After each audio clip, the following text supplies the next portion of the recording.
그 대한민국 코미디언 출신 방송인 중에 이경규 씨라는 분이 계십니다. 이분이 아주 오래전에 한 말이 지금도 마치 어록처럼 회자되는 말이 하나 있는데요. 잘 모르고 무식한 사람이 신념을 가지면 무섭다라는 말입니다. 비슷한 말로 책 한 권 읽은 사람이 가장 무섭다, 이런 말도 있습니다. 어떤 분야에 대해서 잘 모르면서 오기와 고집으로 인해 자기 주장을 굽힐 줄 모르는 사람을 가리켜 일컫는 말이죠. 그런데 여러분, 어떠한 면에서 이러한 말들은 진리의 말씀을 대하는 우리 성도님들에게도 적용될 수 있는 말인 것 같습니다. 여러분, 우리가 만약 하나님에 대해서 잘 모르거나 하나님을 잘못 이해한다면 그 잘못된 믿음대로, 잘못된 신념대로 어쩌면 평생 살아갈 수 있는 것이 사람이라는 존재라는 것입니다. 오늘 우리가 함께 읽은 이 본문의 말씀은 북이스라엘 왕 베가 그리고 남유다 왕 요담에 대한 각각의 에피소드입니다. 이러한 본문의 말씀을 함께 살펴볼 때 특별히 오늘날 성도로 부르심을 받아 살아가는 저희 모두에게 있어서 반드시 필요한 믿음, 회복되어야 하는 신앙은 어떤 믿음과 신앙일까? 라는 관점으로 말씀을 묵상하고 또 설교를 준비했습니다. 여러분, 하나님께서 우리 모두를 성도로 불러주셨는데 성도인 우리가 갖기 원하시는 회복되어야 하는 참된 믿음은 어떤 믿음일까요? 첫 번째는 올바른 믿음입니다. 우리는 올바른 믿음을 붙들고 살아가야 한다는 것입니다. 오늘 본문의 첫 번째 단락은 북이스라엘을 20년 동안 다스렸던 베가 왕에 대한 이야기입니다. 우리는 먼저 이 베가라는 인물을 좀 이해할 필요가 있는데요. 베가 이전의 왕들 중에 무나헴이라는 왕이 있었습니다. 베가가 반역한 북이스라엘의 부가히야가 바로 이 무나헴의 아들이죠. 열왕기하 15장 19절을 보시면 아수르 왕이 북이스라엘을 침략했을 때 무나헴이 뭘 했냐면 부자들에게 은을 강탈하여 아수르 왕에게 갖다 바쳤습니다. 그는 이 일을 통해 위기를 모면했죠. 그리고 열왕기하 16장 5절을 보면 이런 말씀이 있습니다. 이때 아람의 왕 르신과 이스라엘 왕 르말랴의 아들 베가가 예루살렘에 올라와서 싸우려 하여 아하스를 에워쌌으나 능히 이기지 못하니라. 북이스라엘 왕 베가가 아람 왕과 연합해서 남유다를 공격한 이유는 남유다가 이 당시 친아수르 정책을 펴고 있었기 때문입니다. 여러분, 무나헴의 아들인 부가히야가 왕으로 있을 때 베가는 이 북이스라엘의 군대 장관이었습니다. 그는 친아수르 정책을 폈던 무나헴과 그의 아들 부가히야의 통치가 마음에 들지 않았던 것 같습니다. 그는 친아수르 정책을 반대하는 자들을 아마도 정치적 기반으로 삼았을 것입니다. 그리고 오늘 본문 27절 말씀을 보시면 그가 그렇게 반역을 일으켜 왕이 되었는데 무려 20년 동안이나 북이스라엘 사마리아를 통치했다라는 내용이 있습니다. 여러분, 자신이 자신의 왕을 반역하여 그 왕을 죽이고 스스로 왕이 된 사람에게 있어서 가장 두려운 일은 무엇일까요? 자기 자신도 누군가에 의해 반역을 당해 죽을지 모른다는 불안감이 아닐까요? 그런데 여러분, 이렇게 반역으로 왕이 된 베가가 그 이전의 북이스라엘 왕들과는 다르게 무려 20년 동안이나 이스라엘에서 왕으로 지내게 됩니다. 성경에는 나와 있지 않지만 우리는 아마도 베가 왕의 정치적 수완이 굉장히 뛰어났을 것이라고 추측할 수 있습니다. 학자들은 이 20년이 실제로 20년인지 아닐 수도 있다라고 이야기하죠. 그러나 적어도 동의하고 있는 것은 그가 왕위에 오르기 전에 이미 왕처럼 자신의 지역에서 자신의 입지를 굳건히 한 그런 입지전적인 인물이라고 평가한다는 것입니다. 여러분, 이 베가라는 인물이 이제 이해가 되시죠? 그는 반역을 통해 왕이 되었습니다. 나름 북이스라엘을 강대국으로 만들고자 하는 열망이 있었습니다. 아수르에 의해 좌지우지 되지 않는 그런 나라를 만들고 싶어 했습니다. 왕이 된 이후에도 정치적 수완을 발휘해 무려 20년 동안이나 반역을 당하지 않고 왕으로 지냈던 인물입니다. 한마디로 말해서 이 세상 기준으로 볼 때 그는 야망이 있었고 자신의 그 야망을 어느 정도 이룰 수 있을 만큼의 능력도 있었던 사람입니다. 그런데 여러분, 중요한 것이 있습니다. 열왕기서의 저자가 주목하고 있는 것은 그의 야망이나 그의 야망을 이룰 수 있는 능력의 여부가 아니라는 것입니다. 이 세상에서의 성공의 여부가 아니라는 것입니다. 제가 28절 말씀을 읽겠습니다. 여호와께서 보시기에 악을 행하여 이스라엘로 범죄하게 한 느밧의 아들 여로보암의 죄에서 떠나지 아니하였더라. 그는 북이스라엘의 다른 왕들과 마찬가지로 여호와께서 보시기에 그는 악을 행한 왕일 뿐입니다. 여로보암의 길을 따라 자기 자신뿐만 아니라 북이스라엘 백성까지 우상 숭배의 길로 인도한 왕일 뿐입니다. 그리고 바로 이어서 언급되는 29절 말씀을 읽겠습니다. 이스라엘 왕 베가 때에 아수르 왕 디글렛 빌레셀이 와서 이온과 아벨벳 마아가와 야노아와 게데스와 하솔과 길르앗과 갈릴리와 납달리 온 땅을 점령하고 그 백성을 사로잡아 아수르로 옮겼더라. 여러분, 베가는 그저 권력에 눈이 멀어서 왕이 된 인물은 아닌 것처럼 보입니다. 나름 자신의 나라와 민족을 생각하는 마음이 있었습니다. 북이스라엘을 강대국으로 만들고자 하는 열망이 있었습니다. 자신의 열심으로 자신의 방법으로 그 일을 이루기 위해 노력했습니다. 그런데 여러분, 결정적으로 그에게는 북이스라엘을 향한 하나님의 뜻과 하나님의 마음과 하나님의 계획에는 관심이 없었다라는 것입니다. 이전의 다른 왕들처럼 그는 여전히 여로보암의 길로 행했고 여전히 우상을 숭배했습니다.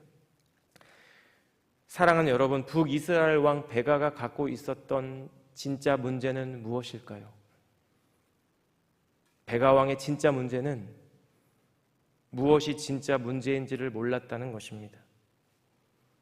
열왕기서와 역대서의 저자가 주목하고 있는 것은 그는 여전히 우상을 숭배했고 여전히 여로보암의 길로 따르고 있었다는 것입니다. 여전히 북이스라엘 백성으로 하여금 우상을 숭배하게 하였고 그들의 하나님께 범죄하게 하였다라는 사실입니다. 저는 본문의 이 말씀을 묵상하며 오늘 본문의 말씀이 우리에게 이런 질문을 던지고 있다라는 생각이 들었습니다. 우리의 삶의 자리에서 우리의 영혼 안에 있는 진짜 문제가 무엇인지를 본문은 묻고 있습니다. 우리 안에 과연 바른 믿음이 있는지를 묻고 있습니다. 우리의 삶의 자리에서 우리가 진정 씨름하고 싸워야 하는 문제가 무엇인지를 묻고 있습니다. 우리의 영혼의 진짜 문제를 우리가 알고 있는지, 그 문제와 우리가 진지하게 대면하고 있는지를 묻고 있습니다. 여러분, 그렇다면 진짜 문제는 무엇일까요? 우리의 진짜 문제는 우리의 마음이죠. 우리가 주님을 얼마나 진실하게 사랑하고 있느냐입니다. 주님을 대하는 우리의 태도이고 우리의 마음의 자세입니다. 우리의 삶의 자리에서 우리가 얼마나 바른 믿음으로 주님을 신뢰하고 주님을 의지하고 있는지입니다. 우리가 진정 우리의 삶의 문제 앞에서 이 땅의 것이 아니라 우상이 아니라 주님을 바라보고 있는지를 오늘 본문의 말씀은 우리에게 묻고 있다라는 것입니다. 사랑하는 여러분, 이러한 본문의 말씀 앞에서, 이러한 본문이 우리에게 던지는 질문 앞에서 우리 안에 우리 주님께서 원하시는 참된 믿음, 바른 믿음이 우리 안에 온전히 회복되는 이 시간 되시기를 주님의 이름으로 축복합니다. 그러한 바른 믿음 안에서 우리 영혼의 진짜 문제를 발견하고 주님의 긍휼과 은혜 가운데 하나님이 부어주시는 참된 자유와 또 참된 회복을 경험하는 우리 사랑하는 성도님들 되시기를 주님의 이름으로 축복합니다. 두 번째로, 성도에게 필요한 믿음, 우리에게 회복되어야 하는 신앙은 온전한 믿음과 온전한 신앙이라는 것입니다. 오늘 본문의 두 번째 단락은 다시 남유다 왕의 통치에 대해서 다루고 있는데요. 바로 남유다 제11대 왕 요담입니다. 제가 32절을 보시면 요담이 누구의 아들로 소개되냐면 우시야의 아들로 소개되죠. 여러분, 이 요담의 아버지 우시야를 기억하시죠? 어제 그제 설교에 나왔던 본문의 내용인데요. 아사랴라는 이름으로 소개되었던 우시야는 자신의 통치 후반기에 제사장만 할 수 있는 일, 성소에 들어가 분향하는 그 일을 하려다가 여호와의 진노로 문둥병에 걸린 왕입니다. 역대하 26장 16절을 보면 역대기 저자는 아사랴가 이 일을 왜 했냐면 마음이 교만해져서 행했다라고 전달하고 있습니다. 악을 행하였고 여호와 하나님께 범죄하였다라고 평가하고 있습니다. 하나님의 징계를 받은, 그래서 문둥병에 걸린 아사랴는, 우시야는 남은 평생을 별궁에서 지내게 되죠. 이때 요담의 나이가 25세였습니다. 여러분, 한 사람에게 가장 커다란 영향을 미치는 사람 중 하나는 아버지입니다. 자신의 아버지 아사랴가 마음이 교만하여 하나님의 성소에 들어가 제사장만 할 수 있는 그 일을, 그 분향하는 일을 하려다가 하나님의 징계를 받아 문둥병에 걸리게 되었습니다. 요담은 그것을 보고 직접 들었겠죠. 남은 평생을 별궁에서 지내야 했던 우시야 왕, 아버지의 비참한 인생을 그는 너무나도 안타까워했을 것입니다. 여러분 아버지의 인생을 바라보며 요담은 어떤 생각을 했을까요? 나는 달라져야지. 나는 저렇게 비참한 인생의 말기를 맞이하지 말아야지. 이런 생각을 하지 않았을까요? 오늘 본문 34절 말씀을 보시면 이런 말씀이 있죠. 요담이 그의 아버지 우시야의 모든 행위대로 여호와께서 보시기에 정직히 행하였으나.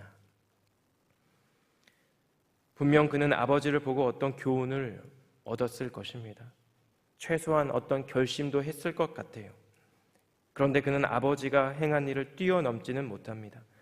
35절을 보시면 오직 산당을 제거하지 아니하였으므로 백성이 여전히 그 산당에서 제사를 드리며 분향하였더라. 요담이 여호와의 성전의 윗문을 건축하니라. 이런 말씀이 있습니다. 저희가 열왕기서의 말씀을 계속 묵상하다 보면 동일한 표현이 반복적으로 등장하죠. 열왕기서의 저자에게 있어서 남유다 왕을 평가하는 중요한 척도 중에 하나가 바로 이 산당의 제거 여부입니다. 여러분, 제사장 여호야다의 지지를 등에 업고 종교개혁을 수행했던 왕 요아스죠. 요아스도 이 산당을 제거하는 데 실패한 왕입니다. 여러분, 요아스뿐만이 아니죠. 그래도 남유다에는 북이스라엘에 비해서 그래도 종종 드문드문 선한 왕들이 배출되었던 나라입니다. 아마사가 있었고 아마사의 아들 아사랴가 있었고 아사와 여호사밧이 있습니다. 그리고 오늘 본문에 요담이 있습니다. 이들의 공통점이 뭐냐면 여호와께서 보시기에 정직히 행하였으나 오직 산당은 제거하지 않았다라는 평가입니다. 여러분, 열왕기서의 저자는 왜 이 산당의 제거 여부를 계속 주목해서 보고 있을까요? 산당으로 번역된 히브리어가 문자적으로 높은 곳, 영어로 high place라는 의미를 갖는 단어입니다. 가나안 지역에 있었던 언덕이나 작은 산이나 높은 산, 우상에게 제사를 드리는 예배 처소를 의미합니다. 여러분, 이제 광야 생활을 마무리하고 모압 땅에서 이스라엘 백성에게 전해진 하나님의 말씀이 신명기서이죠. 신명기 12장을 보시면 이제 이스라엘 백성이 가나안 땅에 들어가서 예배드릴 처소에 대한 규례가 있습니다. 12장의 2절과 3절 말씀이 이렇습니다. 너희가 쫓아낼 민족들이 그들의 신들을 섬기는 곳은 높은 산이든지 작은 산이든지 푸른 나무 아래든지를 막론하고 그 모든 것을 너희가 마땅히 파멸하며 그 제단을 헐며 주상을 깨뜨리며 아세라상을 불사르고 또 그 조각한 신상들을 찍어 그 이름을 그곳에서 멸하라. 여기서 말하는 높은 산이든지 작은 산이든지가 의미하는 바가 산당이라는 단어입니다. 가나안 사람들이 우상을 섬기는 예배 처소를 의미한다는 것입니다. 여러분, 그렇다면 이스라엘 백성은 어디서 예배 드려야 할까요? 신명기 12장 13절과 14절 말씀이 이렇습니다. 너는 삼가서 내게 보이는 아무 곳에서나 번제를 드리지 말고 오직 너희의 한 지파 중에 여호와께서 택하실 그곳에서 번제를 드리고 또 내가 내게 명령하는 모든 것을 거기서 행할지니라. 이제 곧 가나안 땅을 정복할 이스라엘 백성에게 하나님께서 지금 명령하고 있는 것은 아무 곳에서나, 특별히 가나안의 우상 숭배가 드려졌던 곳에서 예배하지 말고 하나님께서 알려주실 그곳에서 오직 여호와만을 예배하라고 명령하고 있는 것입니다. 여러분, 그래서 열왕기사의 저자가 남유다의 왕들을 평가하면서 산당의 제거 여부를 계속 확인하는 이유는 여호와의 길로 정직하게 행했다 할지라도 산당을 그대로 두었다는 것이 의미하는 바가 여호와께서 원하시는 온전한 신앙에는 이르지 못했다는 것을 의미하는 것이기 때문입니다. 여러분, 창세기 17장을 보시면 아브라함의 나이 99세에 여호와께서 아브라함에게 나타나신 장면이 등장하죠. 창세기 17장 1절 말씀이 이렇습니다. 아브라함이 99세 때에 여호와께서 아브라함에게 나타나서 그에게 이르시되 나는 전능한 하나님이라 너는 내 앞에서 행하여 완전하라. 저는 본문에 이 열왕기하 16장 말씀을 묵상하는 가운데 창세기 17장의 이 장면이 떠올랐습니다. 너는 내 앞에서 행하여 완전하라. 여러분, 여기서 완전하다로 번역된 히브리어 단어는 완벽함을 의미하는 단어일까요? 이 단어가 만약 완벽함을 의미하는 단어라면 우리에게는 소망이 없습니다. 우리는 완벽할 수 없는 존재이기 때문이죠. 여기서 번역된 이 히브리어는 완벽함을 의미하는 단어가 아니라 온전함과 순전함을 의미하는 단어입니다. 여러분, 하나님 앞에서 어느 누구도 의인일 수 없죠. 모두가 죄인입니다. 하나님 앞에서 행하여 완전하라는 하나님의 이 명령은 하나님 앞에서 우리의 마음이 온전해질 것을 명령하는 의미입니다. 때로 넘어지고 때로 무너져도 다시 주님을 온전히 바라보라는 것입니다. 하나님 앞에서 정직히 행하였어도 산당을 끝까지 제거하라는 것입니다. 하나님을 쫓되 적당히가 아니라 끝까지 온전히 순전히 쫓으라는 것입니다. 사랑하는 여러분, 요담 왕의 이야기는 우리 안에 이러한 온전한 믿음이 있는지, 그리고 참된 믿음이 있는지, 그리고 참된 믿음 안에서 우리가 온전한 예배를 드리고 있는지를 우리에게 묻고 있습니다. 우리를 향한 하나님의 사랑이 예수 그리스도의 십자가를 통해 온전히 드러난 것처럼 하나님을 향한 우리의 믿음과 사랑이 우리의 심령 가운데, 우리의 예배 가운데, 우리의 삶의 자리에서 온전히 드러나기를 주님은 원하신다라는 것입니다.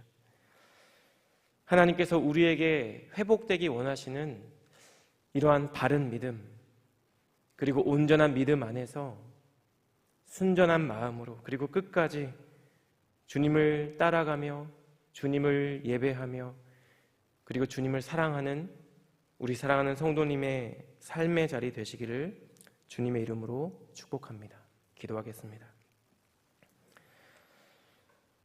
하나님, 오늘도 저희 모두를 주님의 거룩하신 말씀 앞에 세워주시고 말씀 가운데 우리를 향한 주님의 뜻과 마음을 깨닫게 하심을 감사합니다. 하나님, 우리 안에 우리 주님께서 원하시는 바른 믿음, 온전한 믿음이 회복되기를 원합니다. 우리의 삶의 어떠한 상황 가운데서도 순전한 마음으로 주님을 바라보는 신앙이 회복되기를 원합니다. 무엇보다도 겸손함으로, 간절함으로 주님의 뜻과 마음을 찾게 하시고 구하게 하셔서 주님 말씀에 순종할 수 있는 복된 삶의 자리 될 수 있도록 하나님, 저희 모두를 축복하여 주시옵소서. 그렇게 행하실 주님께 감사드리며 또 오늘 하루 우리의 삶의 자리를 주님께 의탁드리며 이 모든 말씀 존귀하신 예수님 이름으로 기도드렸습니다. 아멘.